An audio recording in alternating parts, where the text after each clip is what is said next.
Welcome to a cruise ship heist. Scene 109. In Town.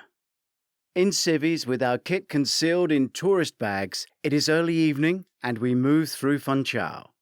People are strolling about, looking for restaurants and bars. Musicians are playing. We walk between the old cathedral and the ornate Banco de Portugal. You think we could all come back in the morning and make deposits? Ronnie says. We'd need a flatbed truck, I jest.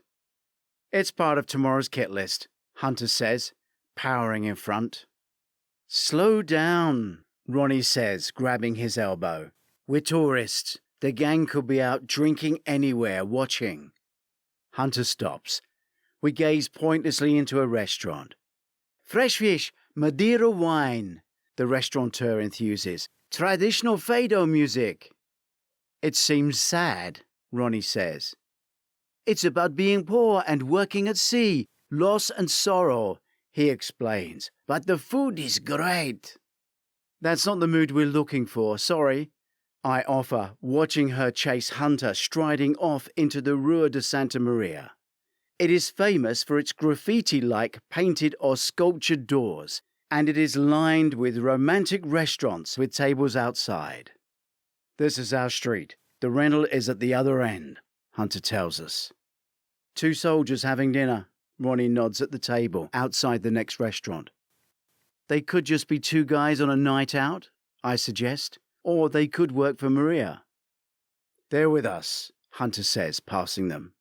Finding your wife isn't the problem here. It's going to be getting her away without a shootout. If she looks beaten, maybe not fully clothed, or like someone we have stolen, we will be accosted. It only takes one hero in this busy street, and everyone will join in. Look at the possible collateral damage, Ronnie offers, and she's right. Let's assess when we're at the target. Hunter speeds off, but both Ronnie and I reach out and grab him. Hunter is trapped in the middle, with Ronnie hanging on, controlling his pace. Look around. There are families everywhere. It could be a bloodbath, Ronnie says, holding him to look at a shop window. Your wife might need a clean dress to change into, to blend in. She'll hate that, Hunter says. It'll pull on easy. What size? Ronnie asks. She forces Hunter into the shop, where I buy a bottle of water, some baby cleaning wipes, and a chocolate bar for energy. I stuff them in my cargo pants, and we head off again. I've just remembered what Funchal is famous for. Hunter stops. Fireworks. They have huge Christmas and New Year displays. No one will turn a head if fireworks kick off. Perfect cover for gunfire. Ronnie and I will take a table as close as we can to where she is being held. You go and find the noisiest fireworks you can. After just another 50 meters, we see the rental property. It is neglected, with windows downstairs boarded up. There is a low flickering light on the first floor, and in the small attic, probably candles. We sit at a table outside the restaurant opposite, 1 shop down. Tomorrow, I'd like to be back in this street having dinner with Georgie, with everyone safe. First, we have to survive tonight. Second, we need to get the money off the ship in the morning without being arrested.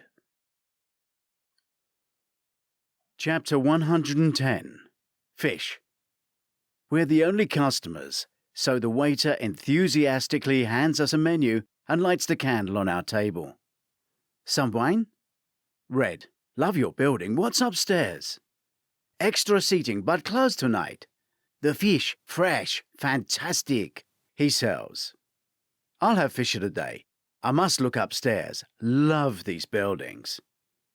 I walk inside, climb the stairs, and investigate the dark extra seating area that looks like it hasn't been used for a while. From the window, I study the building across the narrow road. On the first floor, I can see 3 men playing cards through the window. The table is lit by a candle, which may mean there's no power in there. I can't see into the attic, though the large window is open. That is where Hunter's wife must be. Access would be easy via the roof if we can use next door. You like? I hear from behind me. It's the waiter. Love it.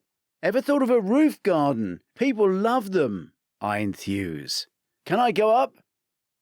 I can hear him hesitating, confused, obviously never having been asked anything like that before. I walk to the door I suspect hides the stairs to the attic.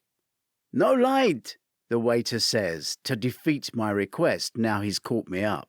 My smartphone torch is on, and I'm climbing the stairs. Sir, come down. Manager not be very happy, he pleads. Yes, go and get the manager, I urge, sending him away. This empty, huge loft would never be wasted in a big city.